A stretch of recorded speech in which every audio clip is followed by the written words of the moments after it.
এবং আজিজ নিয়ে অনেক কথা হচ্ছে। বেনজির এবং আজিজের বিষয়টা ব্যাপারে আমাদের তেমন খুশি হওয়ার কোনো কারণ নেই। শত শত বেনজির, হাজার হাজার আজিজ এই আওয়ামী সরকারের ভিতর আছে। এখন সরকার এই বেনজির এবং আজিজকে সামনে রেখে আসল দিক অন্য দিক চেষ্টা চালাচ্ছে। এদেশে বর্তমান দেশের অবস্থা, ঋণের কিস্তি পরিশোধ করতে পারছে না, আমদানি করতে পারছে না, বিদ্যুতের দাম, তেলের দাম প্রতিদিন বাড়ছে, নিত্য প্রয়োজনীয় জিনিস মানুষের ক্রয় ক্ষমতার বাইরে।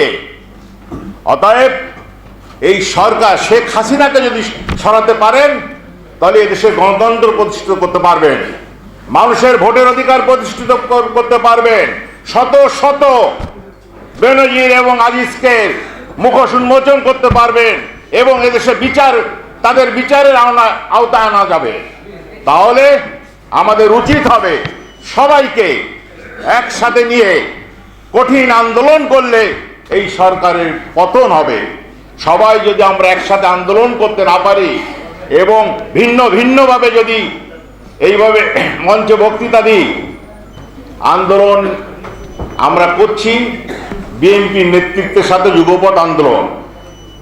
বিএনপিকে আরো কঠিনভাবে আন্দোলনের প্রোগ্রাম দিতে হবে, নাহলে দানব সরকার, এই স্বৈরাচারী সরকার শেখ হাসিনাকে পতন করা সম্ভব হবে না শুধু বেনজির আর আজিজের গল্প বানিয়ে। আমরা চাই আগে ঢাকাকে আন্দোলনের মাধ্যমে জয় করতে হবে। ঢাকা দখল করলে বাংলাদেশ দখল হবে, ইউরোপ আমেরিকার দিক টাকা থেকে তারা ক্ষমতায় বসায় দিবে, এটা কোনোদিন সম্ভব না। মানুষ যতদিন পর্যন্ত ঢাকা দখল করতে না পারছে ততদিন পর্যন্ত কোন সরকারকে পতন ঘটাতে পারে নাই। আন্দোলন এমন ভাবে করতে হবে যে আন্দোলনের মাধ্যমে ঢাকা দখল করতে হবে, তখনই বাংলাদেশ দখল হবে, শেখ হাসিনার পতন হবে ইনশাল্লাহ। তখন এদেশের মানুষ ভোট দিতে পারবে, গণতন্ত্র প্রতিষ্ঠিত করতে পারবে, মানুষের কথা বলার অধিকার থাকবে এবং মানুষ নিঃশ্বাস নিতে পারবে। নাগরিকত্ব দিন দিন সমৃদ্ধ হয় এবং মান্না ভাই নেতৃত্বে আরো সুসংগঠিত আন্দোলন আমরা করতে পারি।